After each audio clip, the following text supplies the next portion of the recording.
How do you do? Storyteller here. Welcome back after a very long break to, well, my channel for one thing. I know it's been a long time since I've made a video. I do intend to pick up the other games I was playing before I took my break, but in the meantime, I needed a fresh start. I needed to start off kind of on a strong note, and I wanted to come back playing something that I didn't feel like it was a chore to come back to, or that I would struggle to come back to. So we're going to start a new game, and then we're going to work our way back to the other material I was recording. So for now, we are going to be playing Sherlock Holmes and the Mystery of the Silver Earring. Brand new game for me, and I've never played it before. I know nothing about it, so let's jump right into it.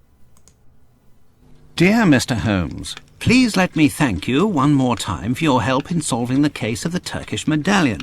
I'm sure that if the story could go public, the whole country would be as grateful as I am to you. As you may have surmised, I have a very urgent and confidential matter which requires your immediate assistance. You probably are aware that we are going to celebrate the birthday of a very important person, a member of the government. I can't mention their name in this letter for obvious reasons. The most famous and accomplished artists were selected and invited to perform. We are confident about their reputations. However, we have concerns about one performer in particular, a young Italian diva, Gallia, as there are certain rumours circulating about her. She has also provoked great acclaim in every European capital where she has appeared. We want to include her in this gala event, but have reservations about her reputation. She is, as fortune would have it, in London for another engagement. Sir Bromsby has invited her to perform during a reception to commemorate the return of his daughter to England. Due to reasons of politics and security, I can't attend the reception myself. Apart from yourself, I do not know anyone else I would be able to complete a mission of such importance. Together with this letter, I am sending 2 invitations, as I assumed your eminent colleague, Dr. Watson, would be accompanying you. A cab will arrive at 221B Baker Street at 8 p.m. to take you to Sherringford Hall. Even though I know that the prospect of attending a private concert given by perhaps the best voice in Europe is very attractive for a music lover like yourself, please allow nothing to distract you from this important mission. Yours sincerely, Lord Cavendish Smith. How can we refuse a mission of such importance? Appearances to the contrary, I believe that the future of the nation can depend on our presence. Are you with me? If the future of the nation depends upon our presence, Holmes, then you can count on me. Seems like a low important case for someone like Sherlock Holmes, but he's an avid music Please lover, come right in. so- According to the request of Lord Cavendish Smith, during the dinner you'll be seated together. What do you know about Sir Bromsby, Holmes? I have never met the man, and I do not follow what is written in the newspapers. However, I can tell you that Sir Bromsby is a man of approximately 50 years old, tall in stature. He is impulsive and may be prone to violent outbursts. He is of low birth, has few intimate friends, and does not like women. He must be a very aggressive businessman who would not hesitate to go beyond the law if it served his purposes. I'd like to add that today he is going to make a very important declaration concerning his business. And you, Watson, what have you heard about him? Well, I doubt that I would be able to give as detailed a description as you have just recited. Holmes, how can you say you do not know the man and give such an account? Watson, you know my methods. Look at the stage and the stand near the fireplace. It is obvious that they are prepared for a very tall man. I see the hostess and servants anxiously glancing in the direction of a door from which their employer must enter. Their expressions go beyond nerves and suggest fear. Only a violent and unpredictable man can cause such anguish. Now look at the guests. The men present at this party are mainly composed of military officers and rich entrepreneurs. All of them are in their 50s and are clearly business associates, so I decided that he is of their age. Furthermore, to have risen as rapidly as he has in this society, Sir Bromsby would have to be a very ruthless and intelligent businessman. The women present reveal much. Beautiful women and young girls, all neatly but rather cheaply dressed. Watson, look more carefully. There are no chaperones. No ladies would appear in public without suitable escort, I assure you. They stare at the youngest gentleman to find a convenient cavalier and cluck like chickens at the smallest idiocy. In short, a man who would invite only business associates and women of the lower classes to the birthday party of his only child must have few friends, rather poor taste in women, and little regard for his daughter. Another item of note, but not the least, observe that group of men speaking very quickly. It's a group of reporters armed with their notebooks gathered together now that the time of the address is coming. These are not the society reporters for the Times sent to cover a gala birthday party. These are the regular reporters who had come only to gain news about the future of the Bromsby Empire. I will conclude by saying that no man, except a lunatic, would accept such an arrangement of tables and furniture. Look quickly, Watson. I hear applause. Sir Bromsby is coming. Ladies and gentlemen, let me thank you all for attending this special reception. In fact, this moment is a turning point for many people.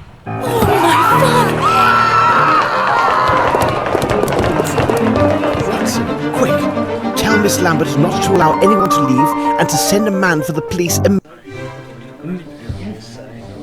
Well, the quality's a little bit low, but I can't fault it for that. Good day. My name is Sherlock Holmes. Would you mind if I asked several questions? If it helps you. I can't. Hold on. Well, thank you very much. It is nothing, dear fellow. There we go. Hopefully that's better. I've brought the music volume down a bit and the voice volume. What, more Well, questions? he's still taller than the screen, but I think that doesn't have much to do with my resolution. I think that's just the perspective of the game. Maybe he's much taller than Sherlock. Maybe that'll be fine. Did you notice anything peculiar at the time of the shooting? I jumped up, and then I looked in the direction of the shot. There, I saw that little flirt, Miss Bromsby. She seemed to be placing something in her handbag amid a cloud of smoke. Then she rushed to the stage. I must say, her sudden inheritance should be a fine present for her birthday. What precisely was your relationship with the I know the victim? victim's on We were that. partners with the old scoundrel. I'm sorry, Sir Bromsby. He personally invited me. He gave me every assurance there would be plenty of fresh meat, if you take my meaning. Well, there was, but some of it was quite cold. Oh, you're strange. Were you an associate of the victim? Yes, he seems so much bigger when he's lying down rather than standing. You're rude. Okay. What precisely was your... No, that's We not were what I part- wanted to do. Well, thank you very much. It is not. Let's check on the victim. There's a piece of paper on the ground, too. Let me get that first. The music is still so loud. I just adjusted that. It's still so loud. Let me see if I can bring that down anymore. Oh, well, it didn't change. That would do it. There we go. And then change. Good. There we go. Oh, that's so much better. The first handwriting is small and elegant. The second is hurried and forceful. To what? We haven't discussed what it is.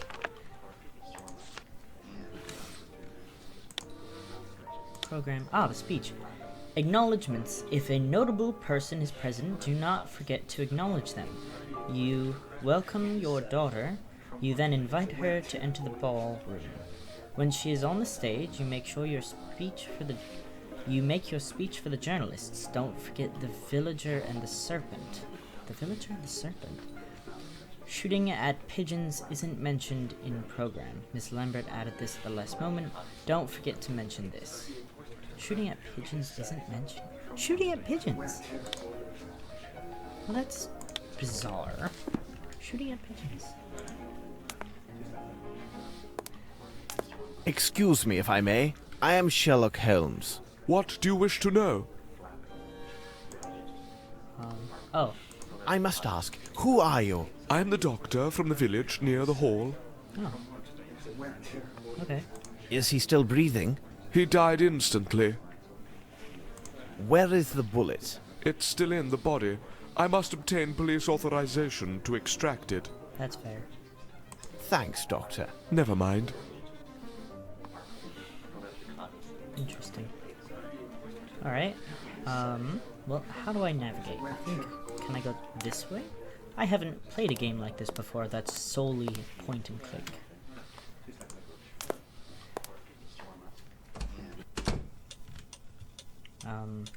Well, I want to find the girl, because she had the cloud of smoke around her. Sherlock is really tall in this game. Like, jeez, he goes all the way up to the doorway. Where is the girl?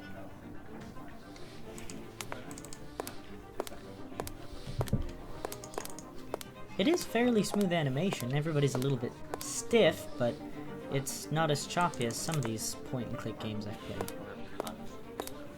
Where is his daughter? That's who I want to talk to. But I'll talk to these guys first since I'm here. Hello. Can I not speak to you? Apparently not. You're no one of importance. That shot was dreadful, wasn't it? Oh. It's neither the first nor probably the last I shall hear in my I mean, life. that's fair. Tell He's a me, military young guy. man, are you a barman or not? Because I'm dying from thirst. Did you have a personal relationship with Sir Bromsby? What impertinence! I will answer questions of this nature only if they issue from my superiors or the authorities, and you, sir, are neither of those. Rude. Well, I'm... All right. Well, how do I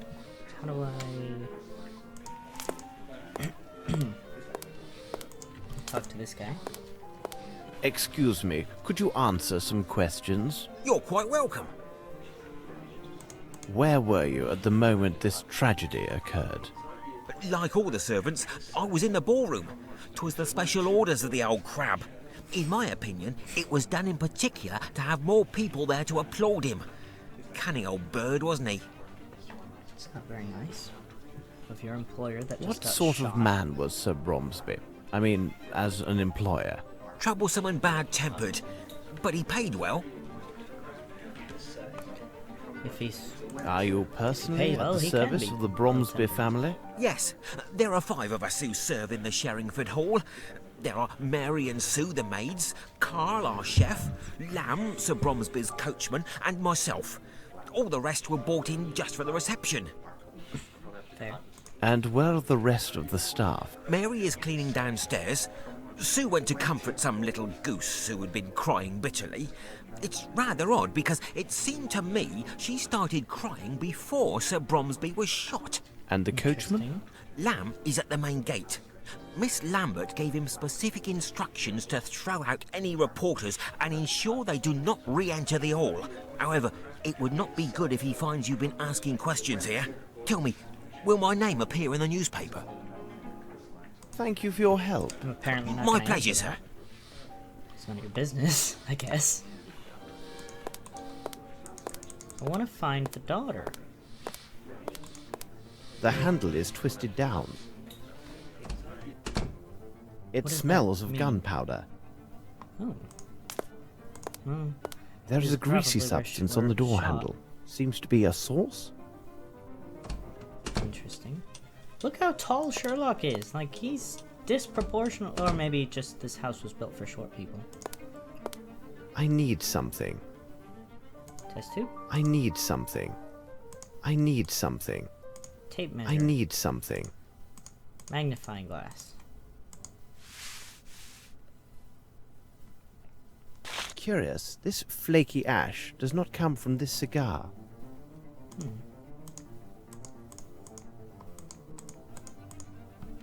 Why did I need the magnifying glass if I was just gonna lean down at it?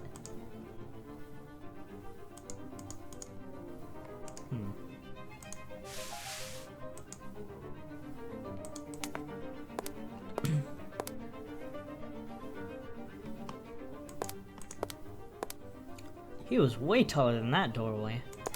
Look, what's this? Look, I'd love to look. What is it? it's a pair of moustache scissors. Okay. Is that... It's a pair of moustache scissors. Okay. Is that important? Red, greasy hair. Oh. Red, greasy hair. Got it. Does that help me in some way? I suppose it could.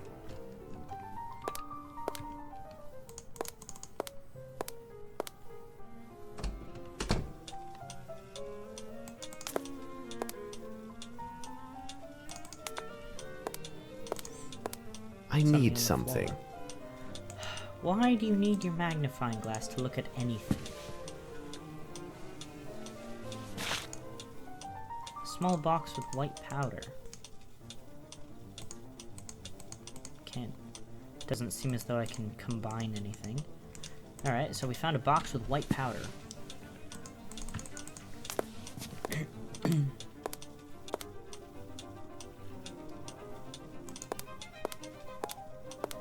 Something on the ground right here. I need something.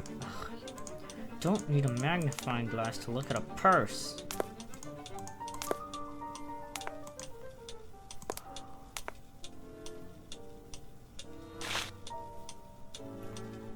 A purse. A small Unpack. caliber pistol. A Wright model. Oh, we found the gun. Tickets. Train and ship tickets from Geneva to London. Passport of, looks like the daughter. And the gun. Well, that's pretty incriminating. It's probably not real. Like, it's probably a setup, but it's awfully incriminating.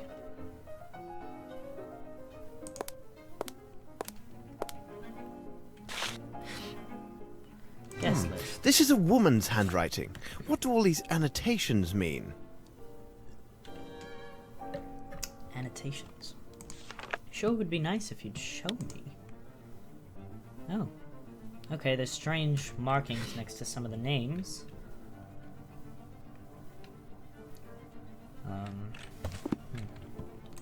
So far they bear no relevance to anything I would know, but... Is that the daughter? I don't remember. Whoa. Looks like it could be. Please, sir, I have nothing to tell you. Everyone stands ready to accuse me of this foul deed. I have done nothing. I have only seen my father die before my very eyes on day of my majority. Hello? This young lady tells the truth. I can attest to her every move since she first appeared in the doorway. Beg your pardon for speaking so boldly, miss. I mean, except that she opened the door and there was a cloud of smoke around her. And she had a purse. Where were you at the moment of the shooting? I was near the bar speaking with Colonel Patterson. Everybody started applauding and turning towards the stage. I turned to look through the crowd. Did you notice anything in particular? When one of the doors opened, I did see a person hidden from the other's view. A beautiful young lady stood just at the threshold. I felt somewhat ashamed for staring at her so intensely, but her considerable charms captured my full attention until the dreadful shooting took place. You're a strange one. Are you sure it was Miss Bromsby? Yes, Colonel Patterson was next to me and can confirm what I saw. It seems to me that no one else was near us at that precise moment. What is your reason for being here? I owe it to Colonel Patterson. We met each other several days ago at his club. He kindly persuaded me to accompany him.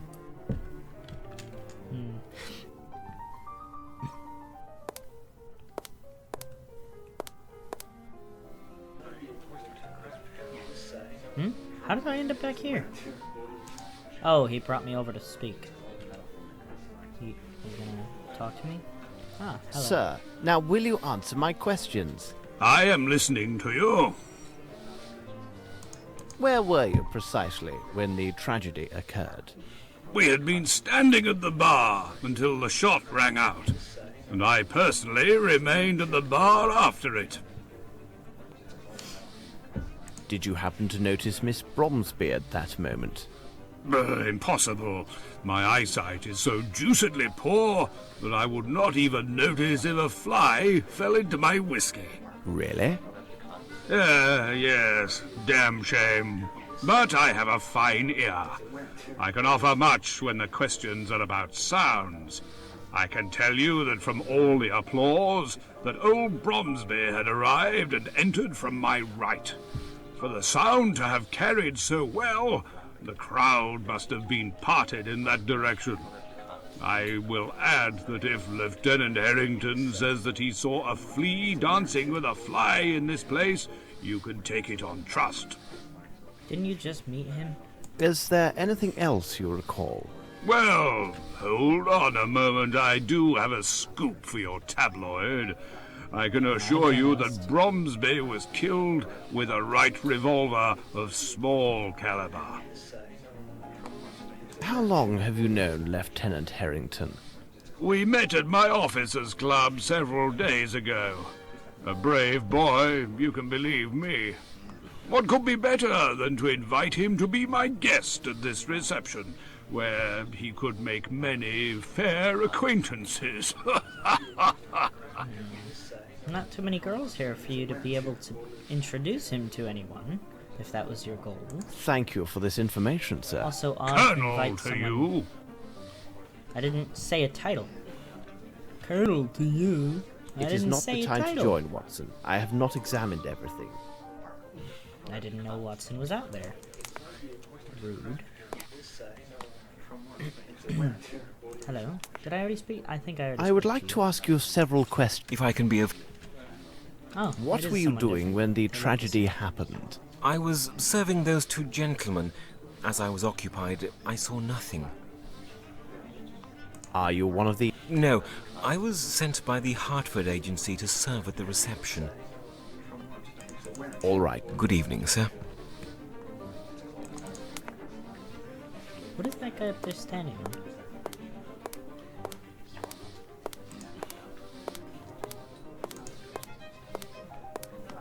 I already spoke to you two. Let's see what's in the rooms back here. Hello.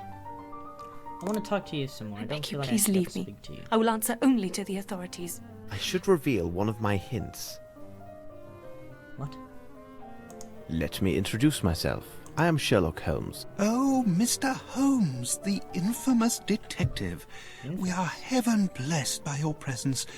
I am afraid I am still in shock. That was a decisive choice of words. Tell us what you saw. I was behind Sir Bromsby when it all happened. I am sorry, but as such I could not see anything of interest. But I am convinced that Miss Lavinia had nothing to do with it. Whom do I have the pleasure of addressing? Oh, I forget myself. We haven't been properly introduced. I am Herman Grimble, advisor to the late Sir Melvyn Bromsby and minority shareholder of Bromsby Enterprises. So you knew Sir Bromsby well, then? What a sad end for such a great man. We first met in India several years ago. That would have been before the birth of Miss Lavinia. We have been business associates and friends ever since that moment. What sort of man was Sir Bromsby? He was a man with strong character that at times seemed excessive. He was unyielding, but he was a good man. None of those sound like necessarily great traits. Like, unyielding goes hand in hand with bullheaded. Which could also be deciphered as determined, but you didn't use that word. You said unyielding. That doesn't speak positively to me. Have you any knowledge about the succession of his business interests? I believe that Sir Bromsby had drawn up his will with his attorney and friend Horace Fowlett. When it is read, we will know more about the specifics. But I can assure you that nothing therein would threaten Bromsby Enterprises. And where is this Mr. Fowlett? He must have been here, because he would have most certainly been invited. Although he is hardly a person of high society. Where could he be, I wonder? We have found Sir Bromsby's speech. There's something quite puzzling about it. Ah, you talk about the notes that I left for him. Sir Bromsby always improvised his speeches in public as well as in business. Nevertheless, it was still necessary to remind him about particular points. So I sometimes made notes for him on a sheet of paper. Hold on, he must have made that odd notation himself. It says something about a peasant and a snake. What could it mean? It's possible he was going to reveal something about somebody and somebody didn't like that. Did Sir Bromsby have any enemies? Oh, there are always those who envy a man who is successful in business. But to say that Sir Bromsby had enemies? No, I cannot think of anyone who would desire his death. Thank you very much. I am at your disposal. You seem a little too helpful. I don't like you. No reason to suspect you, other than I don't like you. Come on. I don't mind lower graphics, my only critique is that I can't make Sherlock walk faster.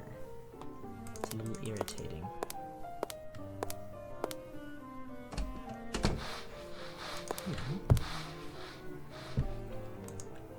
Hard at work. What do you want, mister? Did you hear the shot? Of course, I heard everything. But I didn't stop my work. Imagine that someone else had been killed and not my master. Oh, he would have given me a good talking to. What's happened here, on this carpet? An idiot from Hertford's turned over the fowl. Sir Bromsby passed by without even taking notice. It did seem his mind was elsewhere these days. Of course, it was probably because of Miss Lavinia's homecoming. What do you think of your employer? He could be the very devil at times, but not the worst. If you had just known my father. And then the master was so generous with our wages. Like I said, he can be a little devil-like if he's paying you well. I can speak as someone who's done retail, is if you're making a good enough wage, doesn't really matter how they treat you. Did you observe anyone pass this way after the shot was fired? No one's come this way, not from the moment I returned after emptying my bucket, and the whole while I've been cleaning. I only saw Scott, who was in the ballroom. He half opened the door to tell me the news. Thank you, Mary. Not to worry, sir. First name basis, huh, Sherlock? Interesting.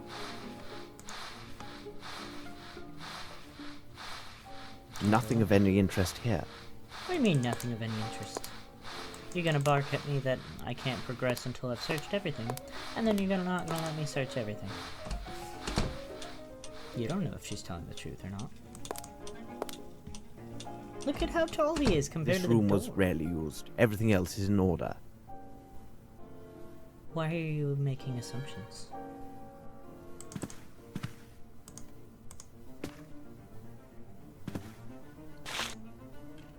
What was that? A calling card, written in French. Calling card written in French. Why don't you just show it to me? Louis-Philippe de la... something. Imperial head waiter and wine waiter. Oh, so it's the card of the bartender guy. I know the fancy name is wine waiter, but essentially he's a bartender. I need something. Looks like a ring of I something need wet. something. What? I need something. Yeah. Okay. Test tube? Look, what's this? Is it white powder? It's white powder. Can I can't compare it to this white powder? Because that looks like the box that fits there. Wait. Nothing over here?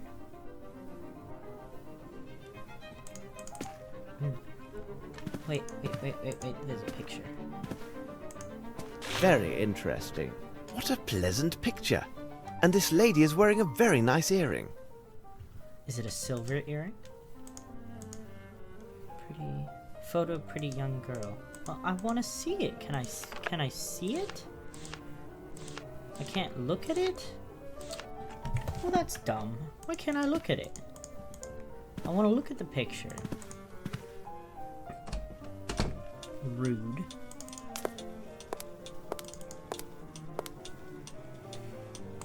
I've lost my bearings.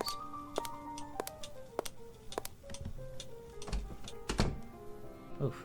So many doors. And they all look alike. Ooh, kitchen.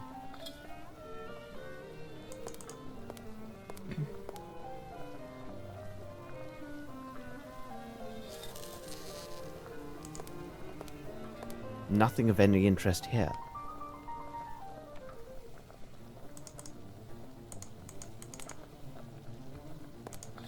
Somebody over there I want to talk to.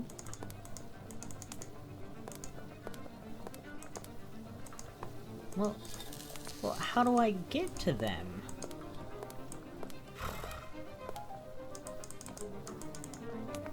Yes, I'd like to speak to them.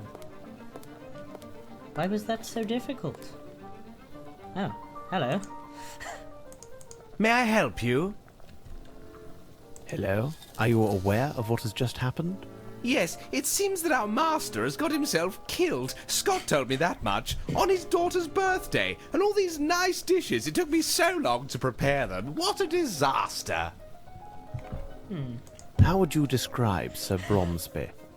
Well, as an employer, he was not easily satisfied, always insisting on some Indian or French dish. That old fowlet put it into Sir Bromsby's head that this Frenchman prepare better meals than the English. He would have had my master eating frogs stuffed with snails if he could. A Frenchman? Yes, a squint-eyed Frenchman. That must be done like this, and this must be placed like that. Well, he may well be a connoisseur of fine cuisine and service, but of everything else, Miss Lambert dared not even contradict him about the tablecloth's colour, though Bromsby hated white and insisted on blue to match the colour of the daughter's eyes. And look how he placed the tables in the ballroom. I have never seen tables arranged in such a manner. That's true. I will need to let you another get look back at to your tables. work. That All seems right. relevant. Good night, sir. That does seem relevant. Were you at that precise... Indeed, I was standing just there. I could easily see the door because there were so few people in front of me.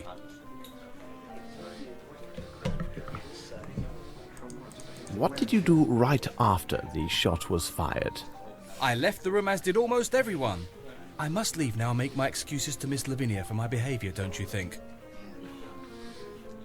Thank you for your help. It was not a problem.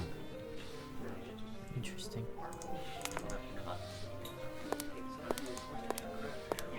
Sir?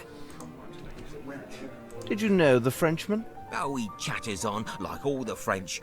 I do not think he came back. Thank you for your help. My... I'm trying to figure out whose business card it was. Was it the French guy that's the critique? Or this guy because he's Is there the something wine else, sir? person? Okay, All not right. this guy. Good evening. The other guy is also a wine specialist, so I got the two confused. Did I talk to you yet? I don't remember. You do not seem the least bit alarmed. In India, I became quite familiar with the sound of gunshots. Therefore, their sudden occurrence does not alarm me as they would a woman or certain officers in attendance. Why didn't you intervene? It would have been of no use. Whoever he is, the man who did this is either a perfect shot or extremely lucky, because old Bromsby had no chance at all. Could you explain your presence at this reception? Bromsby sent me 2 invitations for myself and the wife. My wife has fainted due to the shock of these events. I do hope her condition will last a good while longer, so that I may toss off several glasses of this excellent sherry. Why are all the soldiers here so rude? Very well. Thank you. My pleasure. I need something. I did not notice this before. I need something. I just... test tube? I need something. tape measure.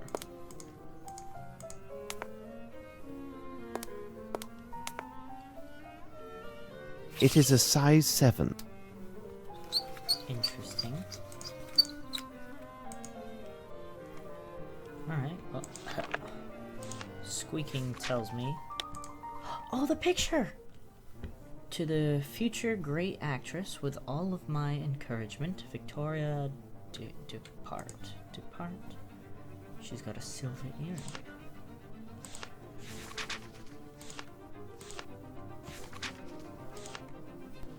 I need something. Apparently missed this too. It is a poor copy of a uniform button. The cannon insignias are hand-drawn. Oh, that's interesting. Is there a fake soldier here? Is there a fake soldier here?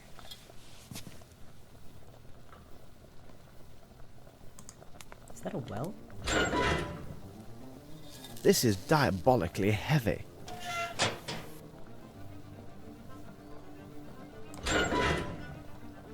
This is Okay. Nothing of any interest here. Any more questions? Did you go to the well during the reception?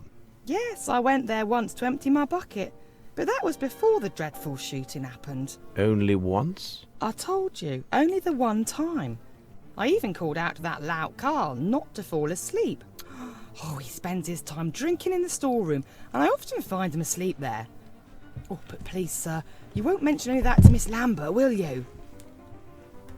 I have no reason to. Thank you, Mary. Not to worry, sir. Blue tablecloths, yet they are shorter than the white ones used in the ballroom. Can I show her the gun? Miss, this revolver, Yes. is it yours? Oh dear God. Gone? Why would you require a pistol? My father gave it to me shortly after I arrived. Dear God, what will the police make of this? I swear I did not kill my father. No. But why would he press you to carry a pistol? He seemed most anxious for my safety and his own. He told me that he would explain everything to me later, after the reception. Miss, with your consent, I can investigate this matter. Mr. Holmes, Mr. Grimble has explained to me who you are and what you do. I would be eternally grateful if you could find out who killed my father. That's all right. Can I show her anything else? Red hair? No. Well, I might be able to show the button to somebody. To some of the gentlemen. I must leave you now. Be strong, miss. Thank you, Mr. Holmes. I kind of believe her. Gun? Is there any news, Mr. Holmes? Nope. According to many witnesses, Sir Bromsby seemed anxious. Well, he really was a little worried these days, but it was most certainly due to the strains associated with the reception, ensuring a good time for his guests and the happiness of his daughter. They have not seen each other in 6 years. Perhaps he could not see her in the room. Thank you very much.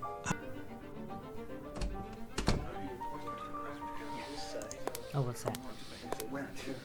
Look, what's this? I don't know. What is it? Dirty white clothes. Piece of dirty white clothes? Okay.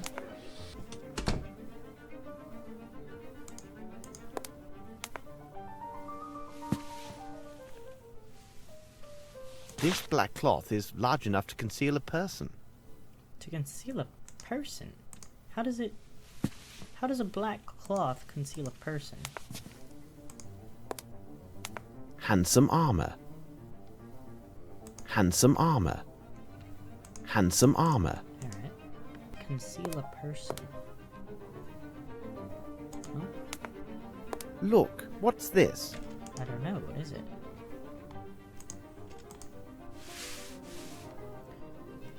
Black hair. Lots of hair.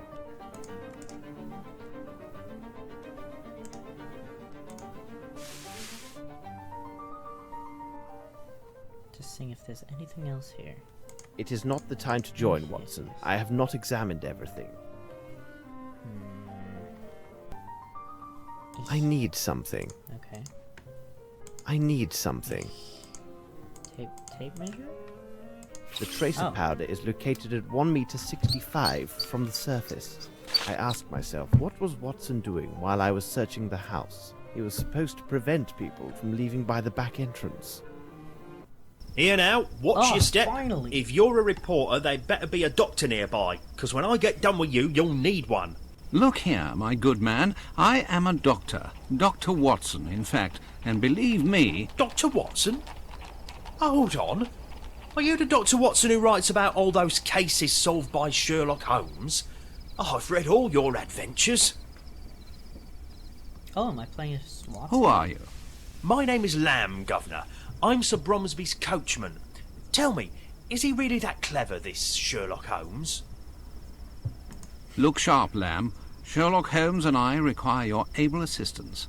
No doubt. Stand firm at the private entrance and make sure no one enters or leaves until Holmes or myself returns.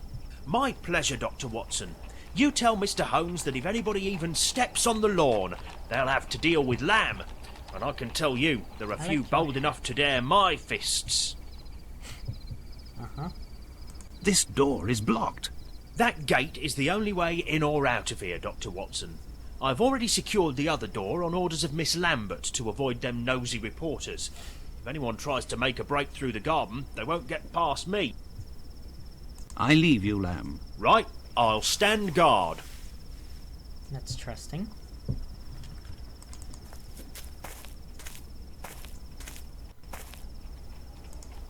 Who's that? Miss Lambert, I have been looking for you. What a tragedy. Simply dreadful. Can't believe what they're saying about Miss Lavinia. Why did you open the gate so hastily? I was so upset. I know now it was imprudent.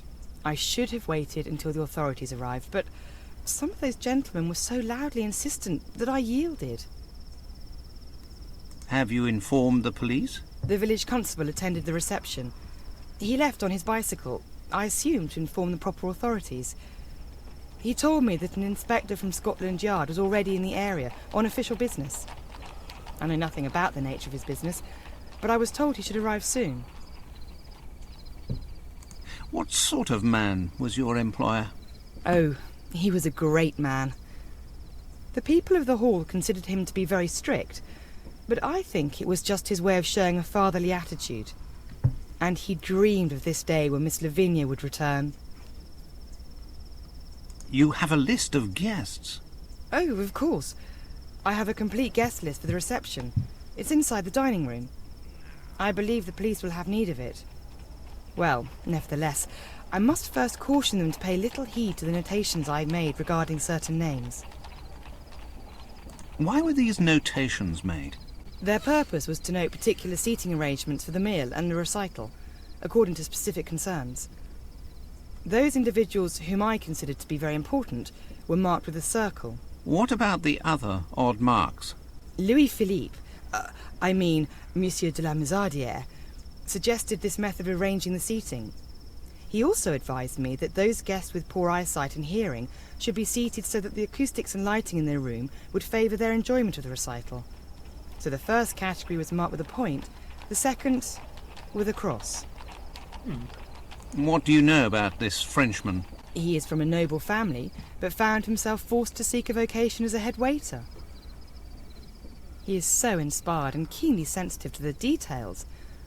At first, I was afraid that Sir Bromsby would take offence with his suggestions, but he had moderated his opinions regarding French culture due to the influence of his friend Horace Fowlett. What did he do that was so extraordinary? His assistance was invaluable.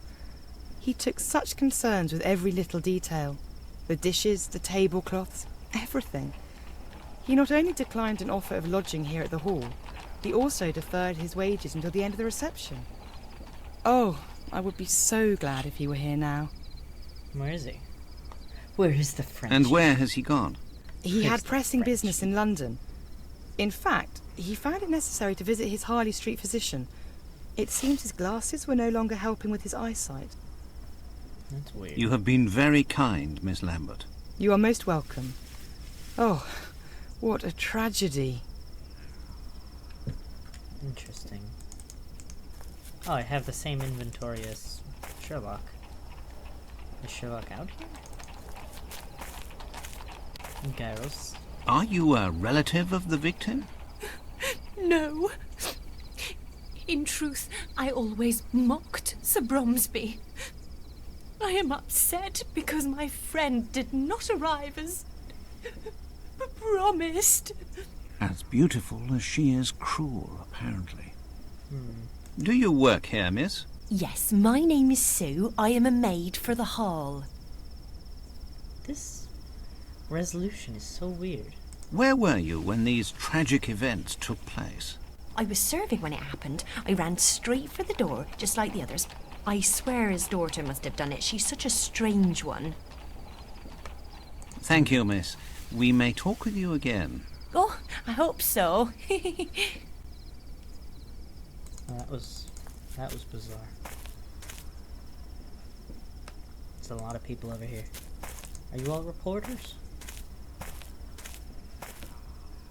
And you, what are you doing here? I'm waiting for Miss Roundtree, the niece of that banker chap. She is inconsolable, all because her admirer of a mere 3 days' acquaintance had already abandoned her. Nothing unusual about that. There is no worse-tempered female than this girl. Well, maybe other than my wife.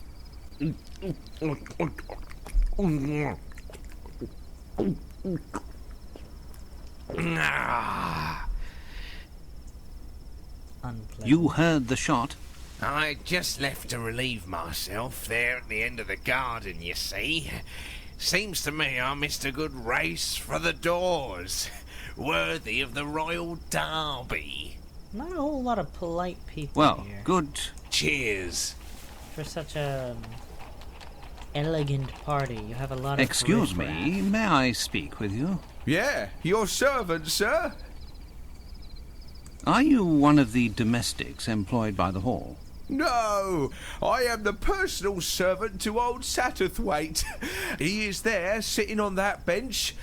He seems right enough, but he refused a small drink for his health. Surely he cannot be well. You're his servant, but you're drinking when he's not. Tell me, what have you seen? I heard the shot, then such a strange noise, and the next thing I know, all those money bags are running in a mad rush with their wives or whatever. A lot of Thank you weird for your people help. here. My pleasure. Not a very classy bunch. Well, my good man, why are you here? I am the manservant of Lieutenant Harrington. I accompanied him with the old general of the infantry or whatever. I seem to have drunk too much. Did you hear the shot? What shot? Oh, the shot. Great reception, isn't it? Charming. I have to go. Very. Goodbye, Madam. Just saw that. Oy vey. Let's talk to you. Hello. You don't have to stare at Please the door excuse that... me. I'm investigating the murder that has just happened. Oh, yes. Well, that is good. What would you like to know? Nervous? Where were you at the moment when Sir Bromsby was killed? I was near the stage, and I saw him falling. Oh, my goodness. It was terrifying. I ran for the door, but despite all my efforts, it was blocked. But your costume is torn. How did this happen? When I was trying to open the door, the crowd dragged me away. I then fell to the floor.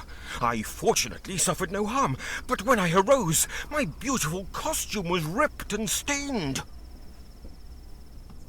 Well, I won't disturb you anymore. Yes, no, fine, thanks.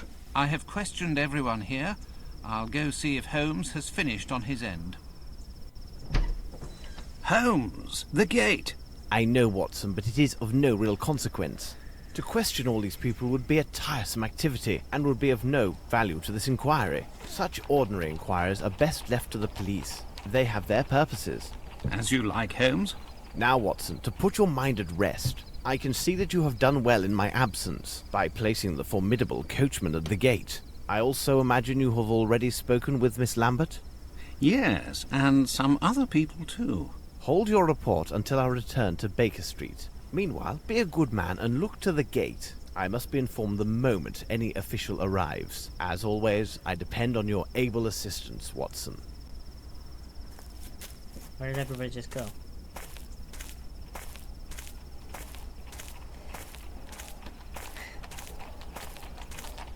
I'd say he walks stiffly, but he is an officer, so...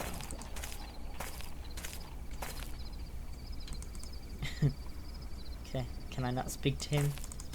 He's just gonna stand there. Am I looking at something?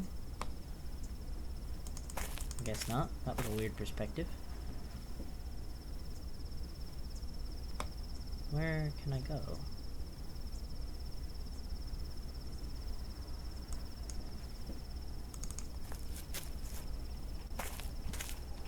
Such a weird perspective. Why can I look at that?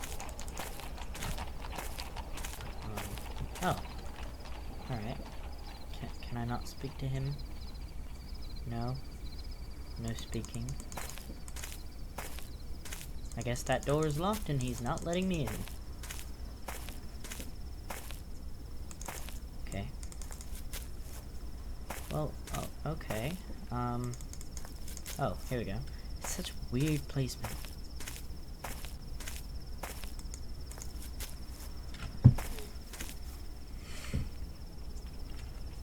Hello.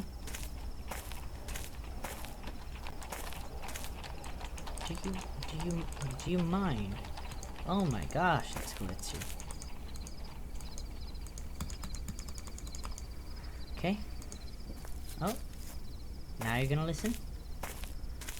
Ah. Why are you so difficult? Can I not go in there? Apparently I can't go in there. Oh my goodness. What am I looking at? Why am I even out here? Why am I out here?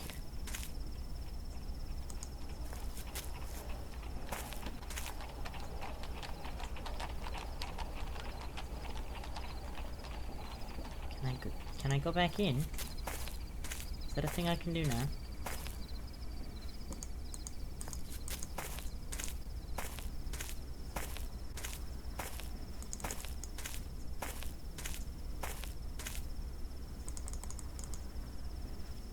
Oh, something on the ground. I need something.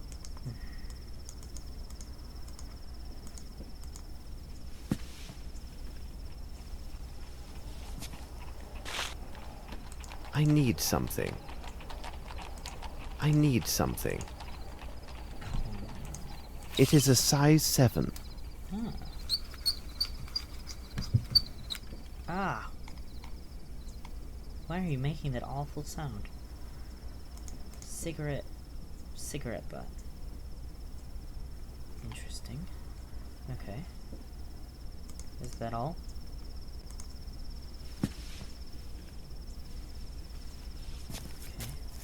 Hello.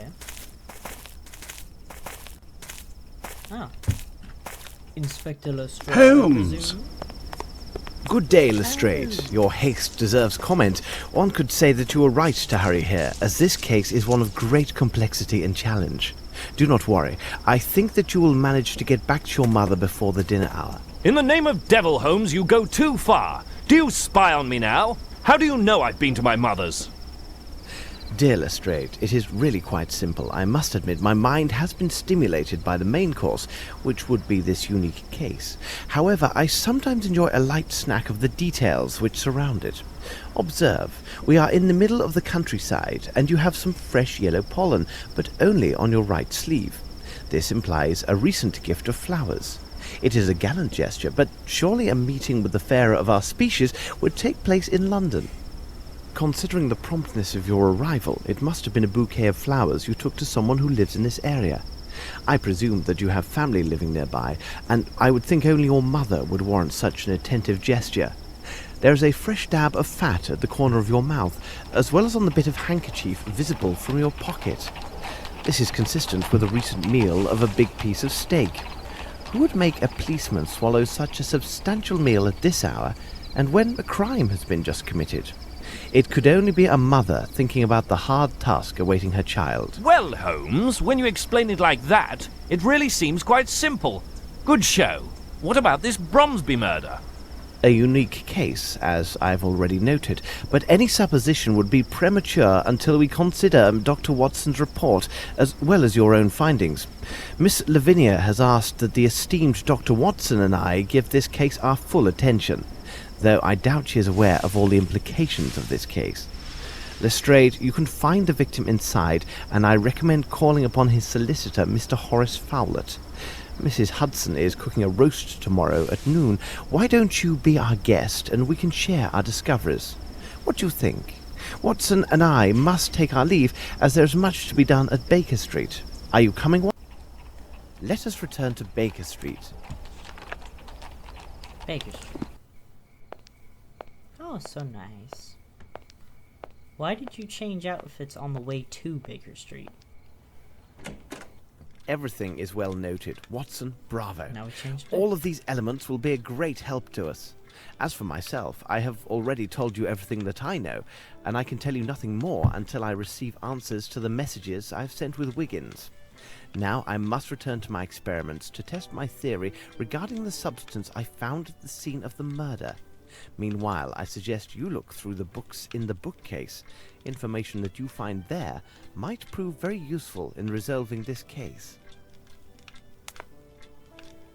I have to check 3 books on the shelves. Let's see.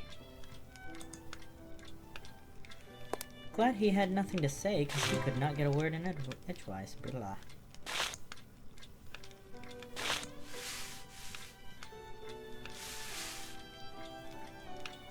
Okay. Books. Books. Hello? Hello? Book?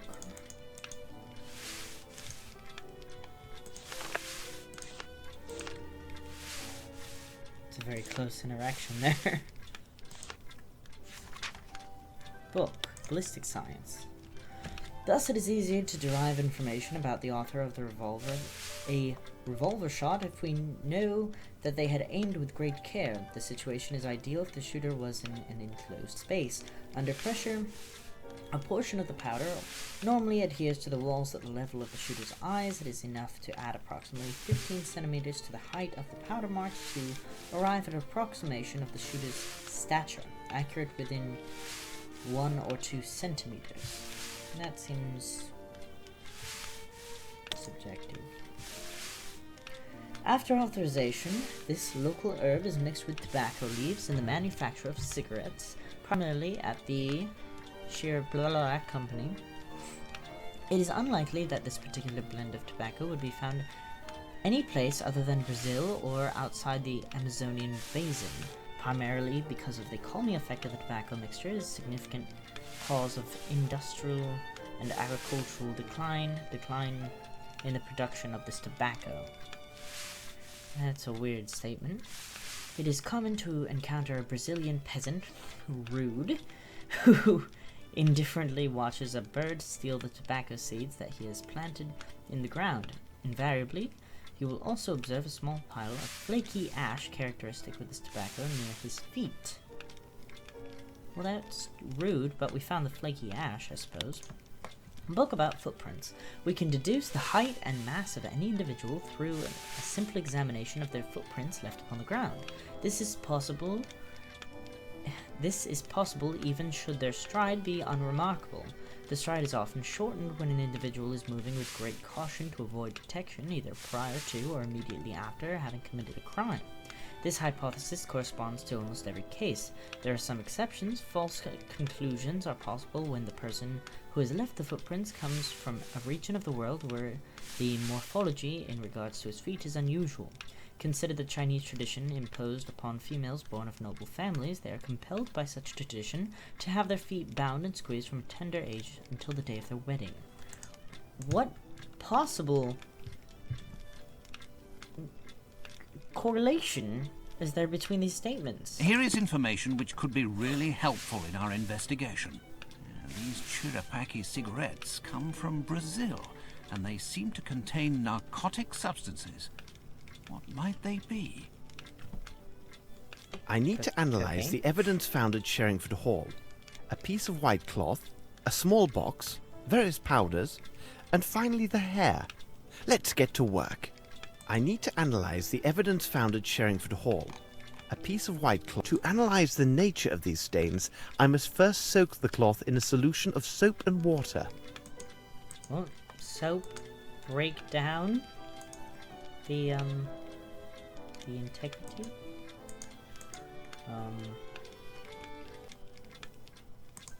Oh. To analyze the nature of these stains, I must first soak the cloth. Now I shall place this cloth in the solvent.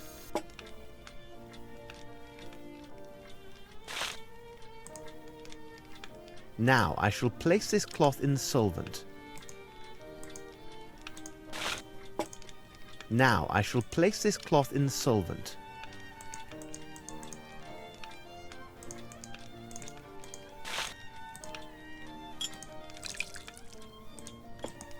Now I shall... The stains are sticky, but not very oily. Let's examine it under the microscope. A very fine white cotton. Is that it? Huh. Okay. What would be the reaction if I heated this powder? Burnt gunpowder.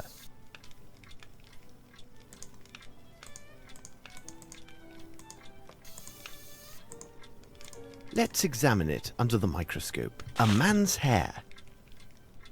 How can you tell it's men's hair? Let's examine it under the microscope.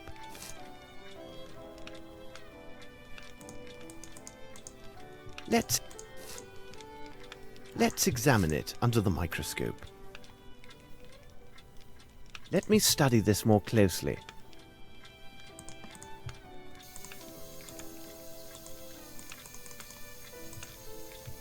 A box containing some white powder. Let's examine it. These powders are similar. I can see it from the grains. What would be the reaction if I heated this? It has no effect. Let's mix some water with this powder. Let's mix a glue or pasty substance, like starch. Let's examine it under a light feminine perfume. It seems to me that we have gathered all of the key elements, Watson. However, before we retire, let's summarize our findings. The questions should be answered yes or no and justified by the evidence or testimony received during the investigation. There we go, sorry about that. I actually had to close out the game and open it back up because we were having a glitch where not everything on the lists was showing. So now that we've fixed that, I believe I have the solutions. So question 1, yes, we have an idea of the murder weapon. It was Colonel Patterson that told us. Question 2, could the murderer escape down the stairs going to the second floor? No, because they would have had to go by Mary. Were the ashes found in the smoking room from English cigarettes? No, they're from Brazil, and we've learned that by the study of tobacco. Was the side door to the kitchen open after the shot? No, we learned that from the cook. Did Miss Lambert choose the tablecloths? No, Carl and Miss Lambert both confirmed that. Do we have an idea of the murderer's height? Yes, because of the gunshot residue and ballistic science. And among the interrogated people, did anyone have bad eyesight besides Mr. Patterson? That's yes. By Miss Lambert, we found out that the Frenchman does, and the Frenchman was on the guest list. I believe that is all. It is simplicity itself, Watson. We have answered all the questions. It's easy when you have all the information to be able to view.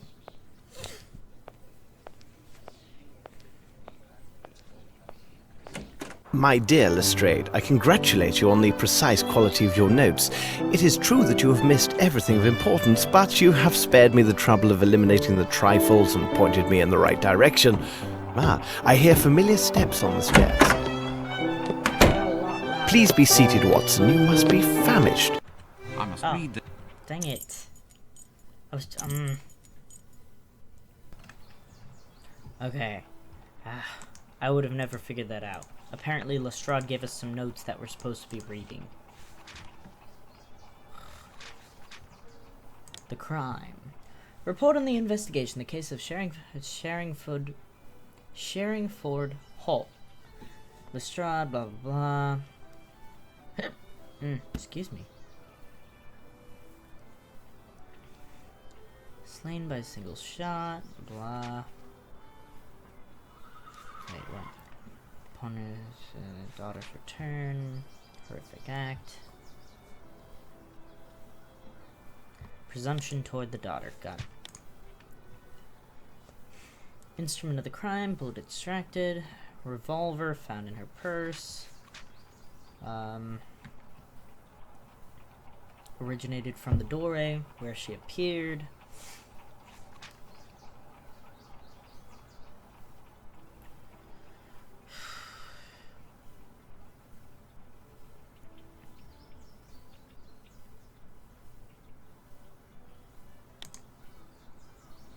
The motive, the victim, even if you know friends, still might have enemies. Blah. Development of the crime. Blah. No official involvement in criminal activity.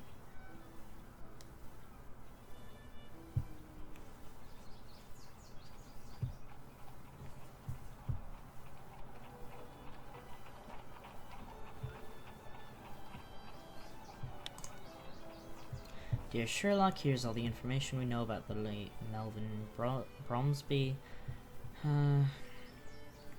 Financial assistance of his elder sister, who owned the floral shop. Diploma from a firm.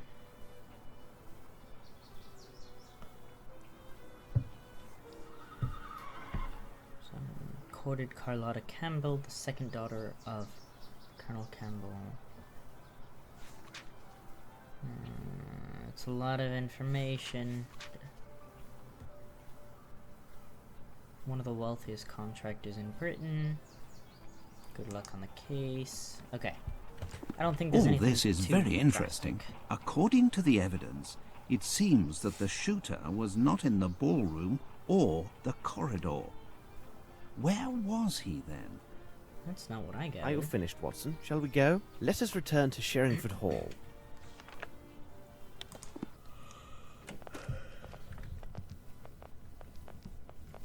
That would have been a lot easier to figure out Cabby!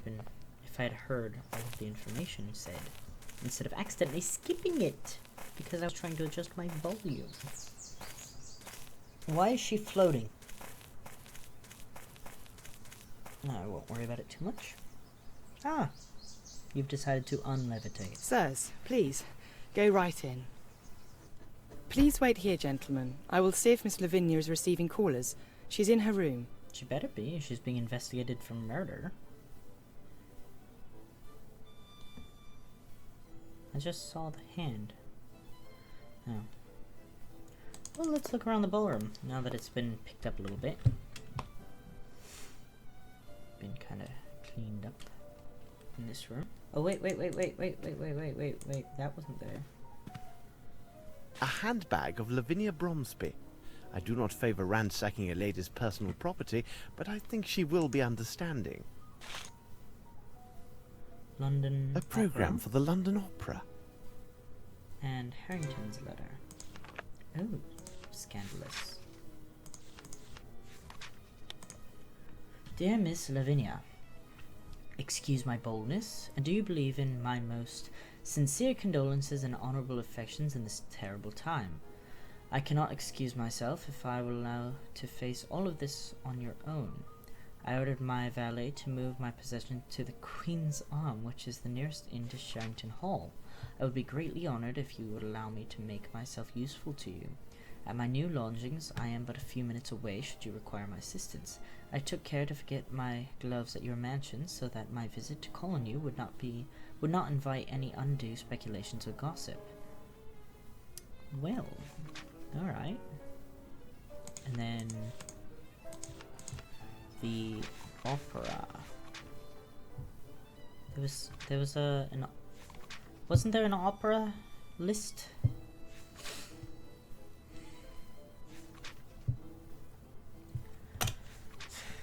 It's hot in here. The Opera Times. Well, excuse me. Well, I can't find it, so it can't be that important. There's his gloves. To whom does this belong? I know to whom do they belong. They belong to the young guy who said he would come back. I know who they belong to. He said he was going to leave them, so he has an excuse to come back. Or were you not paying attention?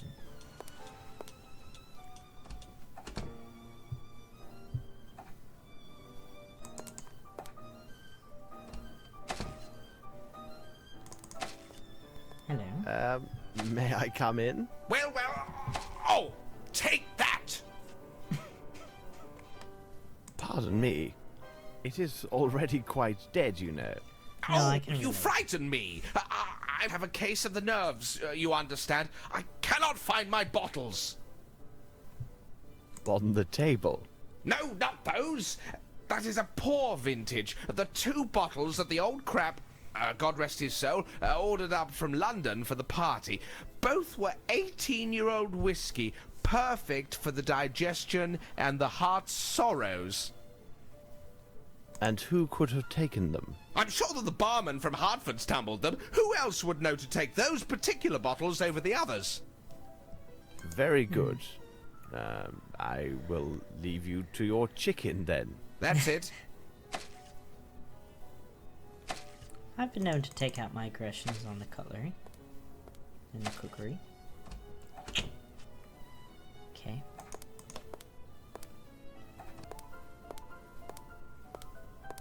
Well, Mr. Grimble, I didn't I am worried about Miss Lavinia, needless to say. I also thought I might learn something of interest about the investigation.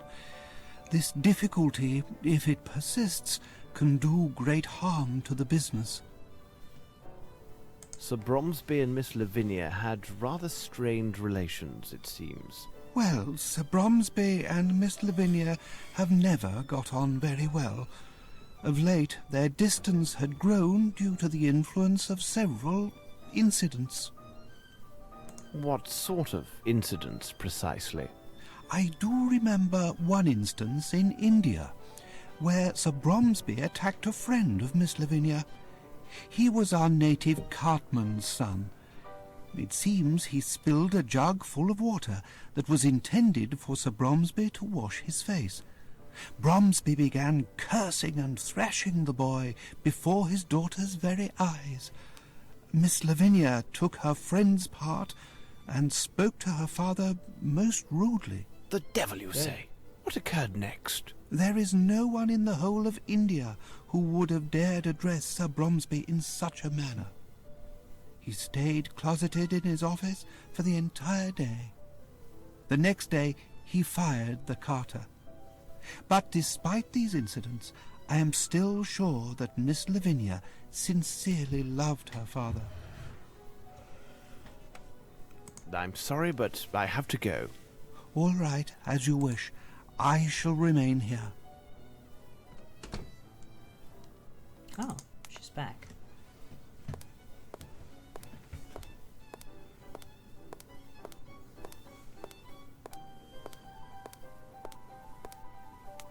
I feel quite ready to answer your questions now, Mr. Holmes. Yesterday I was not in my right senses. I do want to encourage you, on the sound advice of Mr. Grimble. He explained to me that everything my father built during his entire life may collapse unless this gossip ceases and this matter is resolved. Do you agree, Mr. Holmes? Whatever the truth is, I will reveal it. There we go. First of all, it is necessary for me to know your acts and your movements during this unfortunate event. First I attended my appearance in the powder room. Then, as my father requested, I was standing quietly just inside the ballroom. I powdered my face one last time, while everyone, including myself, was watching my father. Suddenly, I heard this noise from behind me, and then I saw my father stagger and fall. Oh, my dear lord. So I ran to his side and found that he was dead.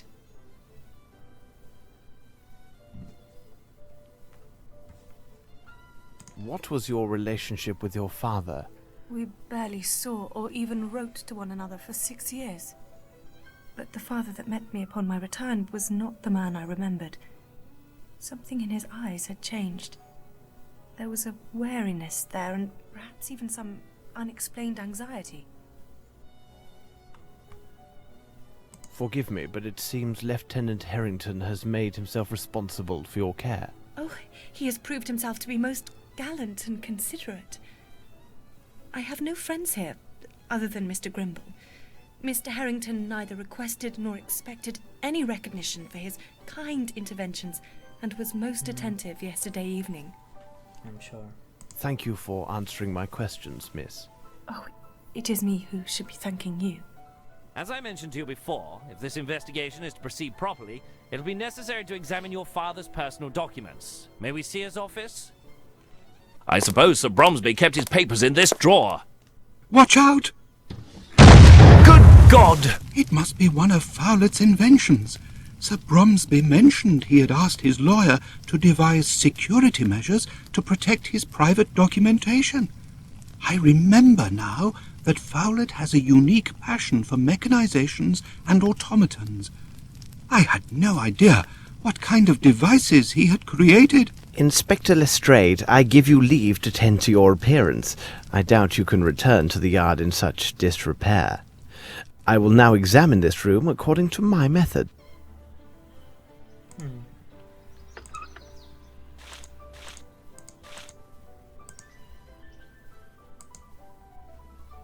Interesting. A page from this book has been marked. Let's examine it. Now the audio is so weird. Whoa. Okay. Crude colored word cuts date back to the... Hold on. The audio keeps going weird.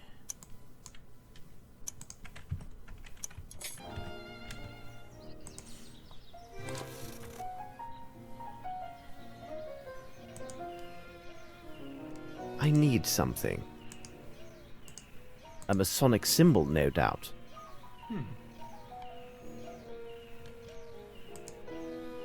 It is the pieces of the English edition of the Indian newspaper. Interesting. Okay, there's another person in that picture. That's what I was trying to look at. Fowlett. My dear friend, I would not miss the reception at any cost. I cannot help but envision the sight of Miss Liz when you make your announcement. Fear not, I first see you then, Fowlett. Book will certainly help you to understand the process. Interesting. And a person with a Masonic ring. part of the burnt letter. Remember, I still have the original puzzle concerning the code in my blah. Something 55 is the number to be found by adding. There's paper, translated from French, Jean de la Bas. Interesting. The young Lavinia, with her grandfather, no doubt.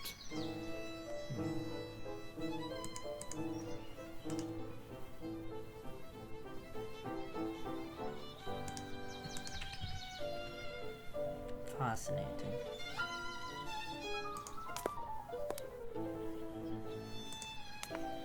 Large painting.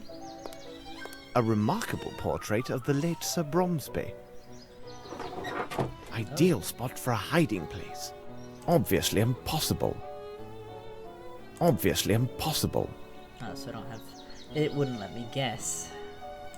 It wants me to know what it is first before I try to guess. What does this door go to? Let me look here again, in case we haven't missed anything.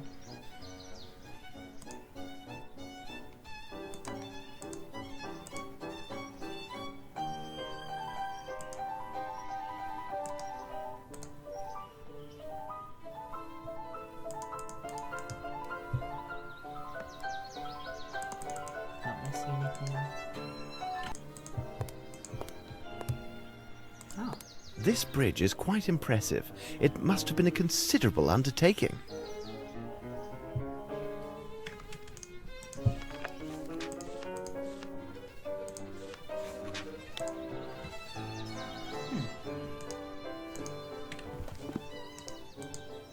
Is that all now?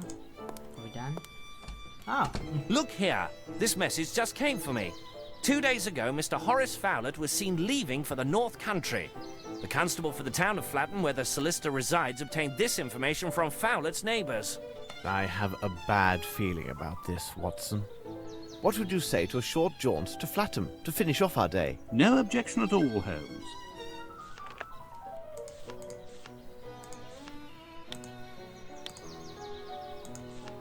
What's the... Oh gosh. I wanted to see the telegram. Alright. Flatton Station.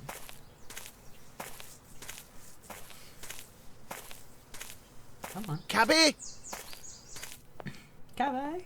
Hello, gentlemen. Constable Fletcher here. Good day, Constable. Can you help us? Yes, Inspector Lestrade of Scotland Yard wired me about your arrival and instructed me to do as I would with the inspector himself. Would you be so good to take us to the neighbours who spoke of that night? Come with me. Here we are. Excellent!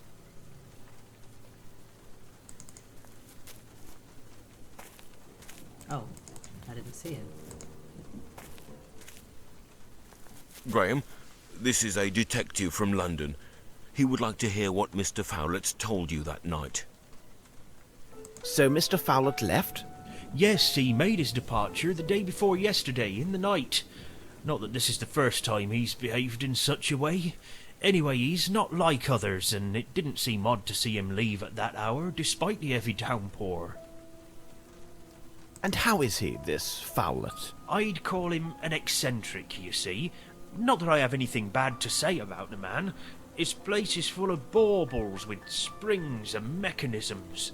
There have been explosions. Yes, upon my word, explosions. But the next morning, there he'd be, always ready to wish me a good day. Did you actually see him depart? Well, a shutter on the barn had come loose and was beating about in the wind. I went out to set it straight in that moonless night. Then there he was. I saw him leaving. I shouted out, "Hey there, Mr. Fowlett!" He waved and shouted something about leaving for the north for a fortnight. Do you know where he went? I couldn't quite make him out with all the wind and rain, but it seemed to me he left on some business matter. I think a fellow came to talk to him about something. Interesting. Well, it may be nothing, but if you think that the things he has in there might explode, you should better go and check. Do you know a way into Fowlett's house? Here's the key to the door that he left with my wife. If you don't mind, I won't accompany you. I prefer to remain alive and in good health a good bit longer. Fair. You say he had a visitor? Oh, I don't know. It seems to me I saw someone at his place at nightfall. But people often visited old Fowlett at odd times. Fellows who brought him pieces of I don't know what for his contraptions. There was also a friend who often came by. I think his name was Sir Glumsby or Flomsby, but it couldn't have been him because he's much taller than the chap I saw. Good. I will go see what I can find. Wait for me here. As you wish.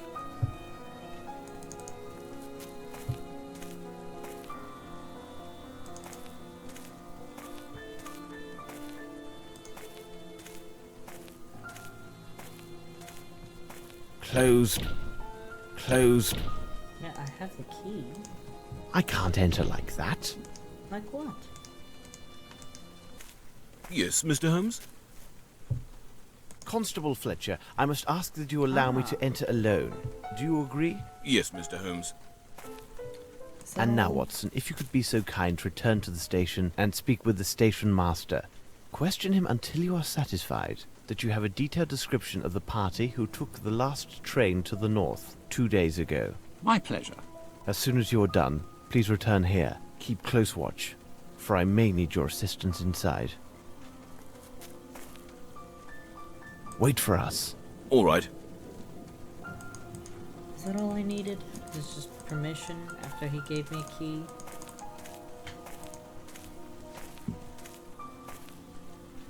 Hello? Go, please. Closed. Yes, I know it's closed. My word, I can't see anything.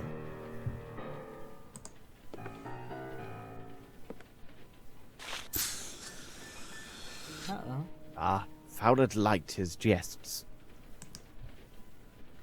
Matchbox. Huh? If I could find a candle, I could probably light the room. That's creepy.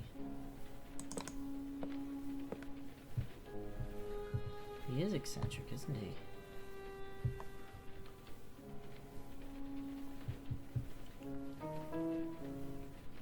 I saw a hand a second ago. I thought I could interact with something. Why can't I look at this? Do I have to light a light first? Probably. Oh, a lamp. I need something. There you go. I need to be cautious. These items may contain traps, such as those found in Bromsby's office. What an odd house.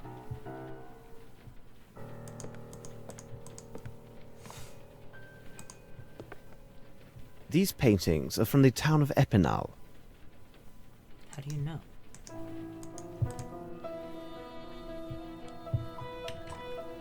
There might be another drawing hidden among these pictures.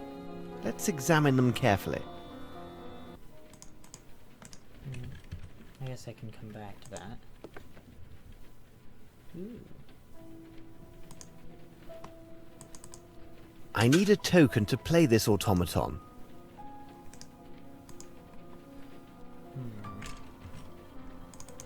Don't have a token.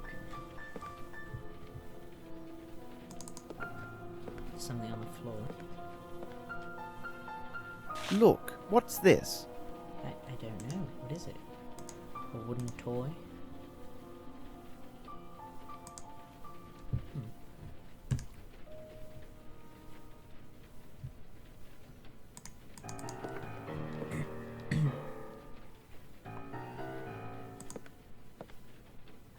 These books warrant a closer look.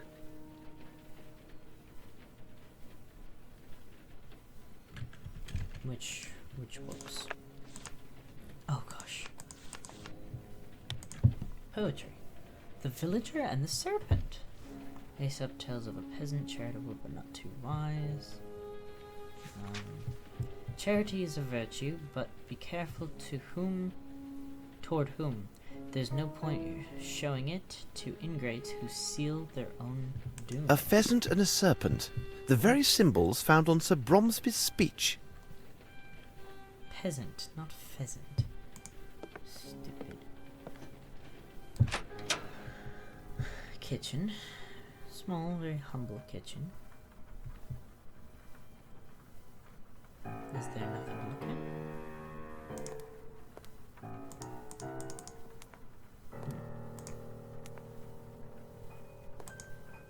I need something. There's a broken bottle on the floor. White flaky ash. It's not quite the same as at the crime scene. There's a broken bottle on the floor. Are we not interested in that? Blood. Gin. Blood and gin?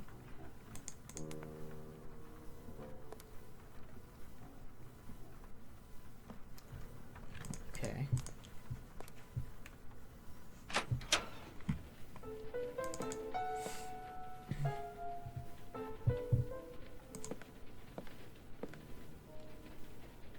Size 6. I need something.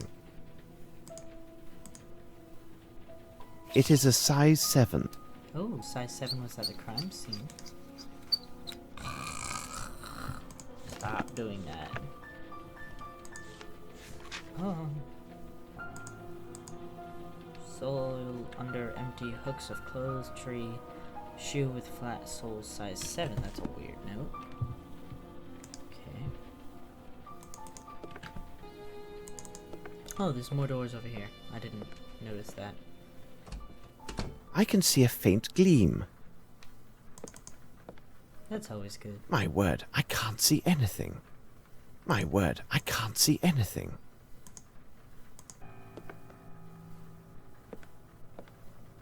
I need something. Ah, now I see better. Oh, hang on. Blood? The blood was cleansed with this mop.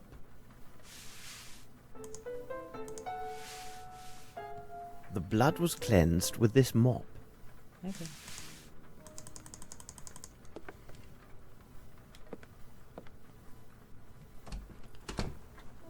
Ooh.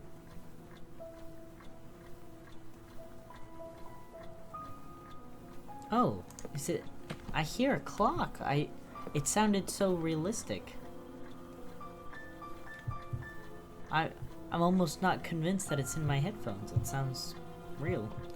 Oh no, puzzle. I hate puzzles like this.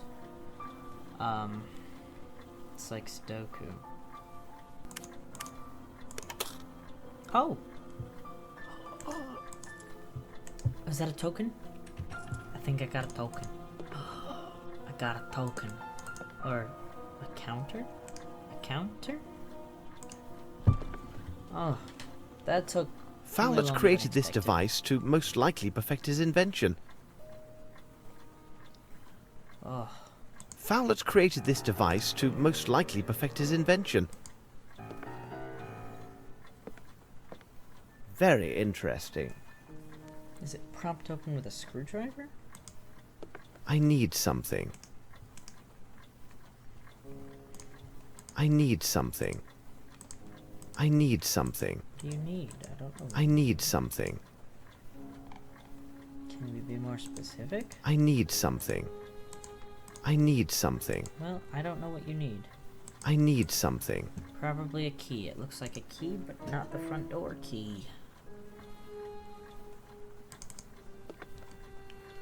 Oh, that puzzle took a long time. Let's look over here.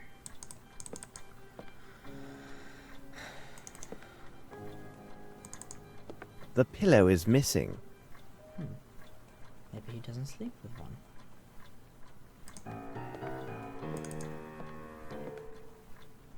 Greasy substance. Very interesting. Okay.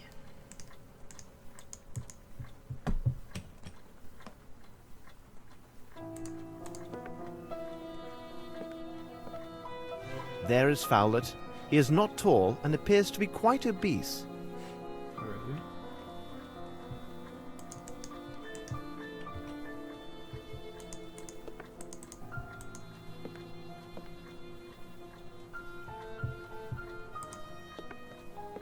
Fowlet created this device to most likely perfect his invention.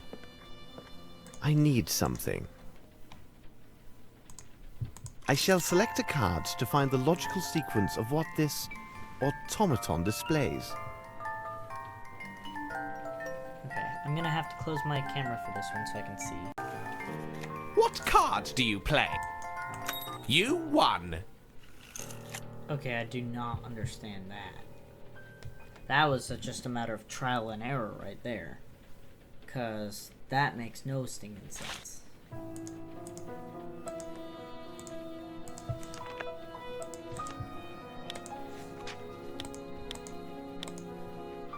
Okay, hold on, let me switch back my camera. The first animal came from the shore. It was afraid of the powerful waves. The second came from the valley. It was afraid of the river with the fast streams. The third came from the hills, and it was hiding from the downpour. The last one that Noah welcomed came down from the mountains. It wasn't afraid of water, but it heard the wrath of the Lord roaring. That doesn't really help me.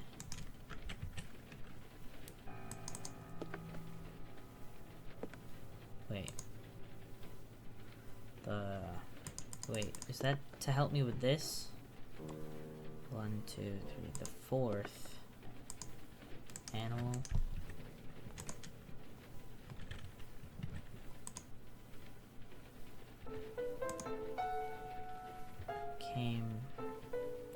The last one wasn't afraid of water. The animals must enter Noah's Ark in the proper order. Came from the shore, was afraid of the powerful waves.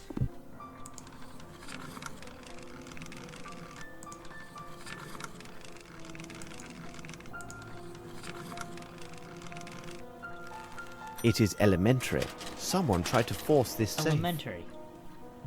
Oh, it's elementary, you know. That thing that made no sense because there were only 4 animals listed in your riddle. Makes no freaking sense. Whatever. We got it. My dear friend, I told my last visit to... The ungrateful young man has gained an upper hand. If he doesn't complain anymore, the foreman and some of the workers are doing it for him. I beg your help. I don't know. Blah. Millie Simpson, Kirby, Paulson's case. The court returned. Oh, guilty. Mr. Miller, Mr. Kirby. This is the death of Lewis. During a brawl. Interesting. Personally welcome nephew. I call it head supervisor. I believe he's working with my life, health, and of course. Okay. That was a lot of information. Holmes, Murray has just found a key in the garden. A key to what?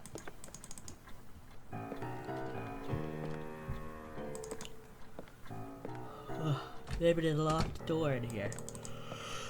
Or maybe to somewhere else. Oh man, I'm getting so tired. Like, this game is a bit taxing. I'm gonna try to keep going, but it is taxing. Holmes, Murray has just found a key in the garden. It should be done quickly. What should be done? Oh, we found a key. What does it go to? Close.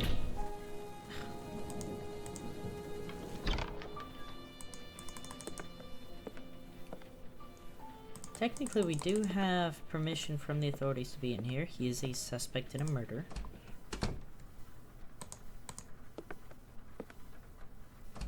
Oh, that did work. Oh, my. Those potatoes. Watson, over here. My God, this man is dead, Holmes. Brilliant deduction. I thought perhaps he was tired and decided to rest under a pile of potatoes, which in turn fractured his skull. Watson, you see everything, but fail to observe. I do not have time for trifles. Oh, really, Holmes? You go too far.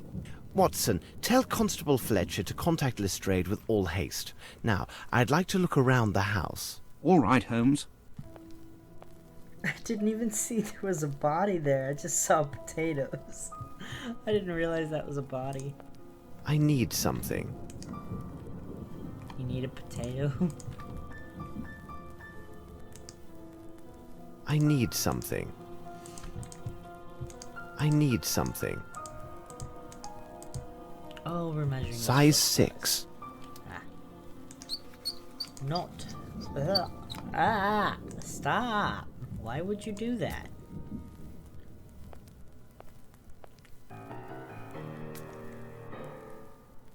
I recognize this handwriting. That's nice. Care to share with the class? Notice hereby given the British subject, blah blah blah, Ryan Collins. Ah, my dear friend, I will not be able to pay you a visit next week as we arranged. The terrible revelation is added to my usually worry. I shared with you earlier. The boast of my nephew is employed at the cement factory. Recent visit, tax officials time to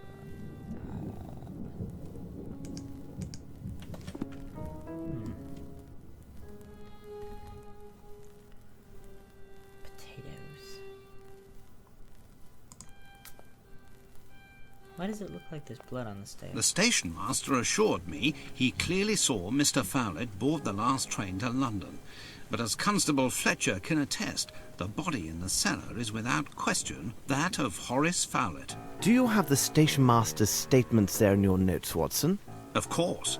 And be sure that... It is neither the right place nor the right time to talk about this. We must hurry. I fear if we do not act promptly and with all haste, this second dead body will not be the last. Let us return to Baker Street. It seems to me that we have gathered all of the key elements, Watson. However, before we retire, let's summarize our findings. The questions should be answered yes or no and justified by the evidence or testimony received during the investigation. Question 1. Did Horace Fowlett receive a collar the evening he was supposed to leave? Okay, so the computer, whatever, did the glitch thing again where it wasn't showing me the red options.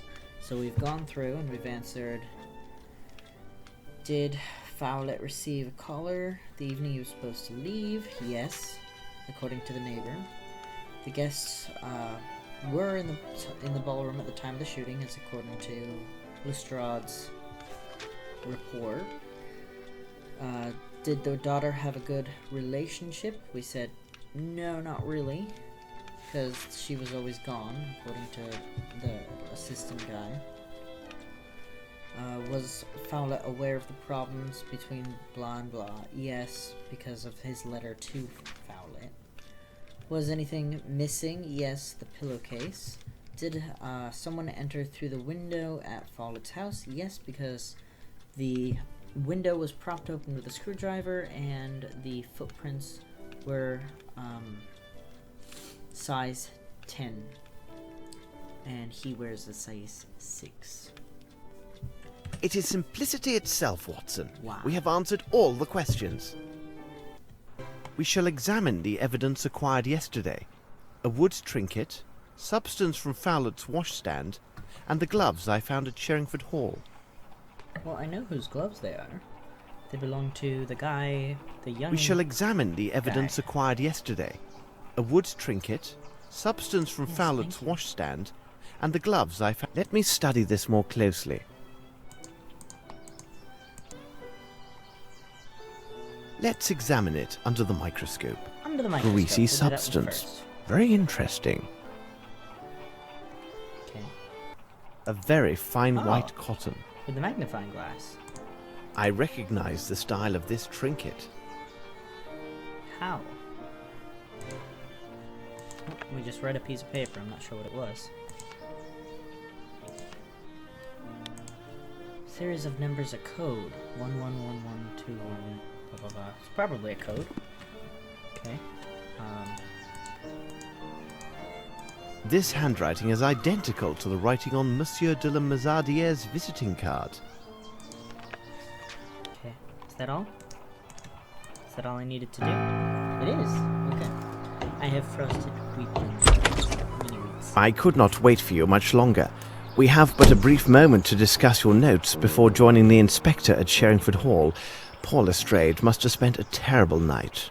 My word, Holmes. Even you have admitted that this case is uniquely perplexing and difficult. You are, of course, correct. I still have not arrived at a reasonable and definite explanation of these events. You see, Watson, our success lies entirely in our ability to sift through the vast amounts of facts and evidence we have at our disposal and discern which items are of true significance. We cannot allow ourselves to be blinded by the superficial logic of forced hypotheses. We also must not overlook the trifles, as by their very existence they can destroy the most solid of theories. Watson, consider this. All persons intimately involved with the preparations for the reception knew the precise position Sir Bromsby would occupy on that stage. We must remark that they had this knowledge for at least a week beforehand. Numerous experts have made much of the fact that the deadly shot was of unnatural precision. We have also learned that Horace Fowlett was a renowned expert on all types of mechanical devices and automatons. Then Fowlett is found dead a mere 2 days ago. These facts give rise to a serious line of inquiry. I find your deductions quite probable, Holmes. But how can we explain the guest list with notes? Any probable theory about these events must correspond in all ways, including the smallest of details. Watson, I have a general idea of what you discovered during your return to the Flatham railway station. Please correct me if I get any detail wrong. You learned from the station master that several minutes before the arrival of the last train to London, 2 men entered the station one after another. First, there appeared a tall man clothed as a worker. His hat was lowered to hide his eyes, his right hand bandaged. He took a place in the right corner near the platform. A few moments later, Horace Fowlett came in and sat down on a bench. He spoke briefly with the station master and by all appearances seemed to be freezing. I can add that you have probably learned that the station master began to work in Flatham only 4 years ago. The rest you can tell yourself. Really, Holmes, you were right concerning the information I received from the station master. When I entered the railway station...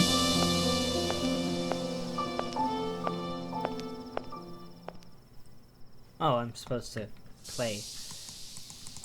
I have a theory. I don't know if it makes sense yet. I'm gonna say it though, so if it's right, I can claim victory. And if I'm wrong, it's because I didn't have enough information yet. The guy in the low brim hat, hiding his face, with Fowlett, not with him, but ahead of him, was Sherlock? Because how else would you know that Fowlett was freezing and the other guy had his hat pulled down, and how would you know that? Unless you were there. I don't know how Sherlock would know to be there, but it's a theory. It's a hypothesis. It's Hello. If you could, I need some information regarding the last scheduled train to the north, specifically the one that ran 2 days ago. You're one of those fellows from London working with Fletcher, aren't you? Wait a second, let's see, 2 days ago, or rather 2 nights. That was the night when Mr. Fowler was here. Did you see him? As clearly as I see you now. But he didn't seem well, he was all muffled up, and every time he opened his mouth it was to cough. The people from the village say that he's an odd one who's always amusing himself with gewgaws and puppets. What's a gewgaw? The heck is a gewgaw? Do you see him often?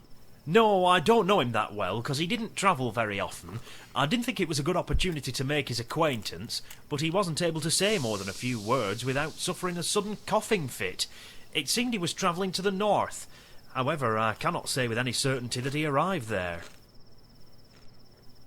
Was there anyone else on the platform? Yes, there was a fellow. I could see his face beneath his cap. For a second I thought he had a revolver in his pocket, but then I noticed that it was merely his hand. It was all done up with a large bandage, due to some wound, I suppose. Where was he, exactly? He stood in that corner over there, and Mr. Fowlett arrived a bit later. I heard the sound of his coughing for about 5 minutes after that. When the train arrived, they boarded the same carriage. And where might I find this train carriage? Why, right here. They always use the same carriages when they put together the night trains. Aha, and here it is. This is most advantageous. If it would be a help, I can hold the train for 1 or 2 minutes at the station, so you might have a look inside. Thank you very much. Well, I must investigate these matters. Until later, sir. How do I get in? Oh, there we go.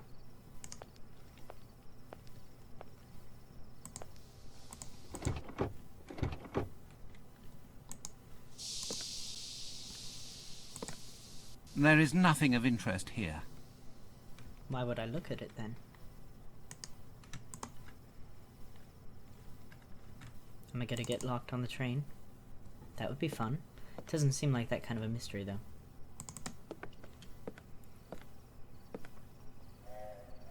There's a hatch in the floor.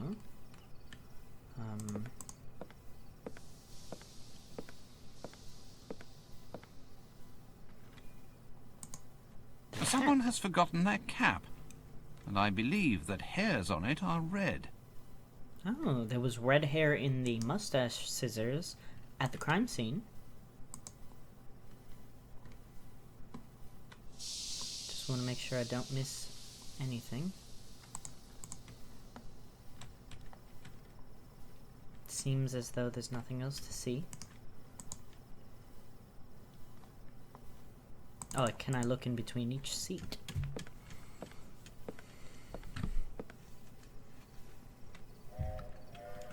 It could be evidence. A white feather. Okay, maybe. Could be. Never overlook even the most minuscule of details, as a Sherlock would say. I think. I don't know what else there is to see.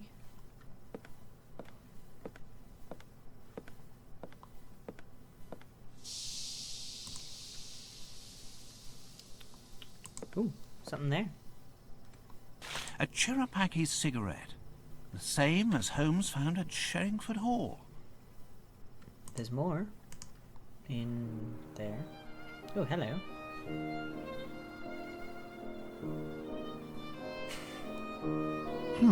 A red hair. This is splendid, Watson. It probably wasn't Sherlock. I did not dare Holmes. to disturb your thoughts on our way back to London last night. I had quite forgotten about this hat. Doesn't make sense. Then again, not everything Sherlock does makes sense at the time. I love that they include his network of people from the streets. Hello, yeah.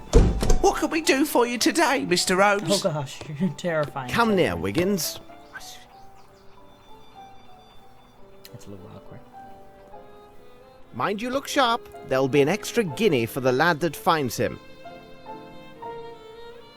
Goodbye.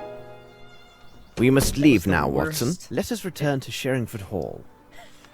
That was the worst impression of a child's voice I've ever heard. That was clearly a middle-aged man trying to voice the voice of a child because they did not want to hire a child voice actor. Which is fine, but it's funny. Cabby! Cabby? Forgive me if I just munch into the microphone. I know, I'm so graceful. Just eating my frosted mini wheats. Hello. You seem to be in a fine mood. Oh, yes, because I am sure that Miss Bramsby and Lieutenant Harrington will make a splendid couple. He's very handsome and rich. What? Wait, and how do you know this? The brother of my cousin's boyfriend is currently employed in the Queen's Army Hostel. He said that the lieutenant gave him a very generous tip when he carried the lieutenant's trunks during his move. You don't say. Yes, and if they decide to get married and make their home here, we won't be afraid for our jobs. And considering their youth, the family wouldn't stop growing anytime soon. I used to be a nurse, you know. I mean, good job looking out for yourself, but it's a little hasty, Well, isn't it? I must leave you now. Please say hello for me to your doctor friend. I will. My respects, madam. It would seem that you have received good news.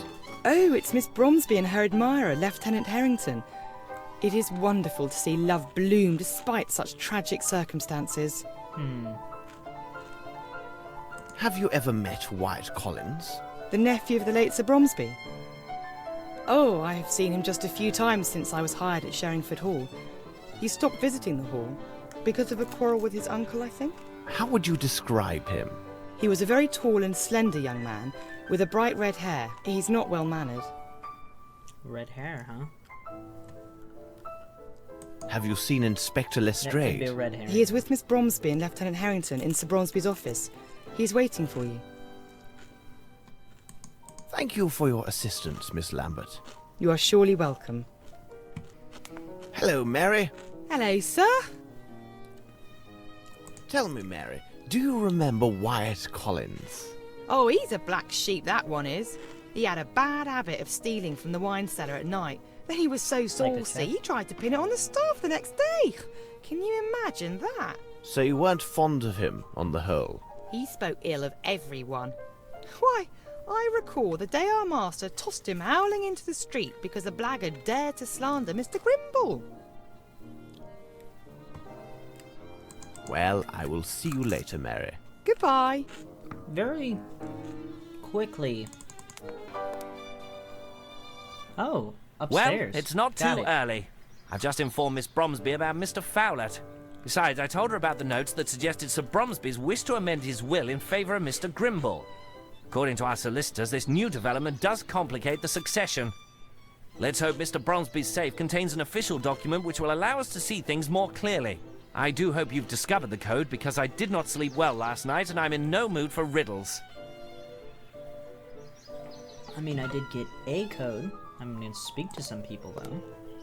Do you know the code? I might. Why do you look like you've got red hair? You look like a redhead to me. Interesting. Not accusing, simply... The sequence of numbers found at Fowlett's should help me discover the code.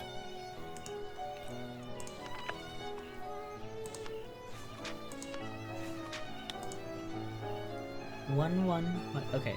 2, 3, 4, 5, 6. Wait, 1, 2, 3, 4, 5, 6. This is a long shot.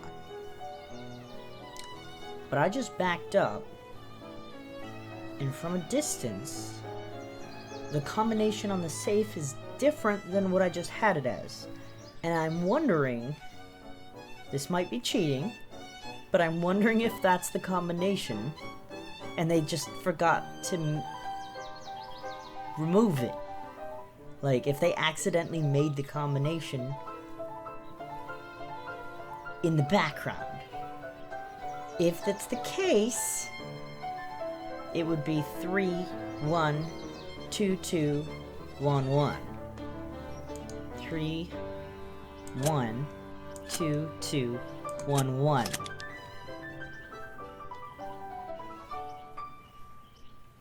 Okay.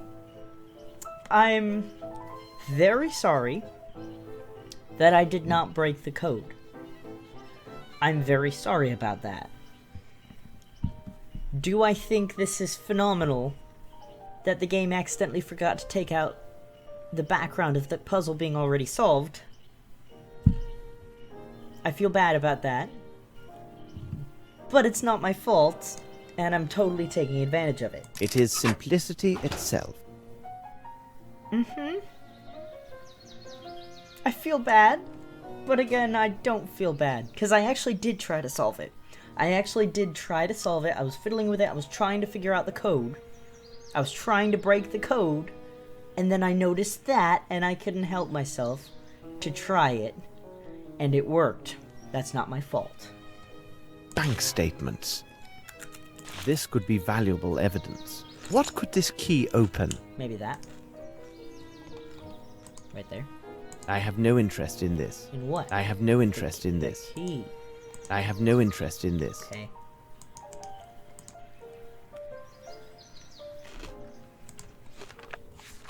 I feel bad.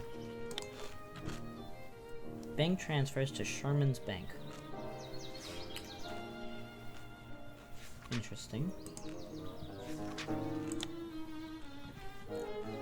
Excuse me.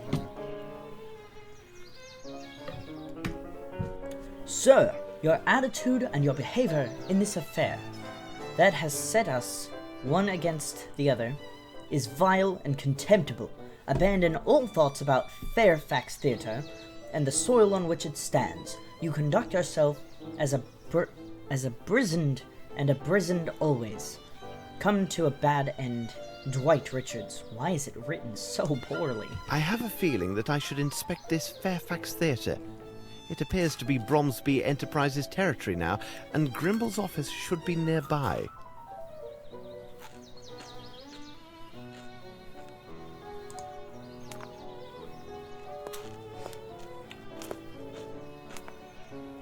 Not one shred of paper about the inheritance.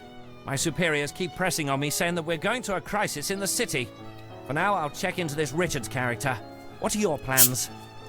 First of all, I will need this key. I presume that you have had neither the time nor the opportunity to inform Mr. Grimble about the current state of the investigation. As it is the weekend, could you ask him to come in? Rest assured, it will be done. Miss Bromsby, I will ask you for your continued patience. I have given you my word that I would discover the truth, and upon my word, I shall find it. Gentlemen, Watson, we must take our leave.